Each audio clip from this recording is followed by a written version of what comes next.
या 3.5 हाताच्या काईला आपण घागरी समाने अनित्य समजावं. कारण हे शरीर क्षणभंगूर आहे, नष्ट होणार आहे, परिवर्तनशील आहे.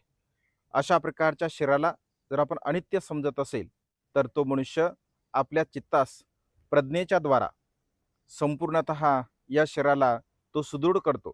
या शरीराला तो सुरक्षित करत असतो. कशाप्रकारे सुरक्षित करू शकतो? प्रज्ञारूपी शस्त्राच्या द्वारा तो मारासोबत युद्ध करत असतो आणि त्यामुळे मारासोबत जर प्रज्ञारूपी शस्त्र आपल्याकडे असेल तर मारासोबत आपण खूप चांगल्या प्रकारचं युद्ध करू शकतो आणि त्यामुळे आपल्या चित्ताला सुरक्षित करण्याचा आपण प्रयत्न केला पाहिजे. नगराला चारही बाजूने सुरक्षित भिंत असते, अगदी तशा प्रकारे कुशल विचाराने, चांगल्या प्रकारच्या विचाराने आपल्या मनाला आपण सुरक्षित करावे. सुरक्षित चित्त हे सदा सर्व काळ सुखदायक असते. नमो बुद्धाय. जय भीम.